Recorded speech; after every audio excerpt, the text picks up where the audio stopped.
Candle వెలిగిద్దాం, దేశాన్ని రక్షించుకుందామనే నినాదంతో ఈరోజు సిఐటియు, ఎన్పిఆర్డి, వ్యవసాయ కార్మిక సంఘం, రైతు సంఘాల ఆధ్వర్యంలో మెదక్ పట్టణంలోని పోస్టాఫీస్ చౌరస్తాలో క్యాండిల్ ర్యాలీ నిర్వహించడం జరిగింది. ముఖ్యంగా 2014లో ఈ దేశంలో అధికారంలోకి వచ్చినటువంటి బీజేపీ ప్రభుత్వం దేశ సంపదనంతా దోచి కార్పొరేట్ శక్తులకు కట్టబెడుతుంది. అదే రకంగా అమెరికా సామ్రాజ్యవాదానికి లొంగుబాటు వైఖరి తీసుకొని పూర్తిగా ఈ దేశం మీద టారిఫ్ల భారాన్ని వేసి సామాన్య ప్రజానీకం యొక్క నడ్డి విరిచే విధంగా ప్రయత్నం చేస్తున్నది. 1947 ఆగస్టు 9వ తేదీన క్విట్ ఇండియా ఉద్యమం ప్రారంభమైంది. ఆ స్ఫూర్తిగా ఈ దేశంలో దేశాన్ని కాపాడుకోవడం కోసం క్విట్ ఇండియా ఉద్యమ స్ఫూర్తిగా 14వ తేదీ నాడు ఈరోజు ముఖ్య క్యాండిల్ ర్యాలీ చేయడం జరుగుతుంది.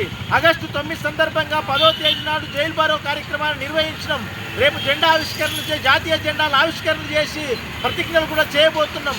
అందుకే దేశవ్యాప్తంగా చేస్తున్నటువంటి కార్యక్రమంలో భాగంగా ఈరోజు ఈ క్యాండిల్ ర్యాలీ నిర్వహించడం జరిగింది. ప్రజానీకమంతా భవిష్యత్తు పోరాటాలకు సిద్ధం కావాలని చెప్పి సిఐటియు, వ్యవసాయ కార్మిక సంఘం, రైతు సంఘం, ఎన్పిఆర్డి సంఘాల తరఫున కోరుతున్నాం. ఇప్పటికే నరేంద్ర మోడీ కార్మిక చట్టాలు రద్దు చేసి లేబర్ కోడ్ను తీసుకొచ్చిండు. ఎన్ఆర్ఐజీసీ పథకాన్ని రద్దు చేసి బీబీజీ రామ్జీ పథకాన్ని తీసుకొచ్చిండు. రైతుల యొక్క చట్టాలన్నీ రద్దు చేసి నల్ల చట్టాలు తీసుకొస్తున్నాడు. అందుకే రైతులు, కార్మికులు, కర్షకులు, దేశంలోని అన్ని తరగతుల ప్రజానీకము ఐక్యమై పోరాటాలకు సిద్ధం కావాలని మరోసారి పిలుపునిస్తున్నాం.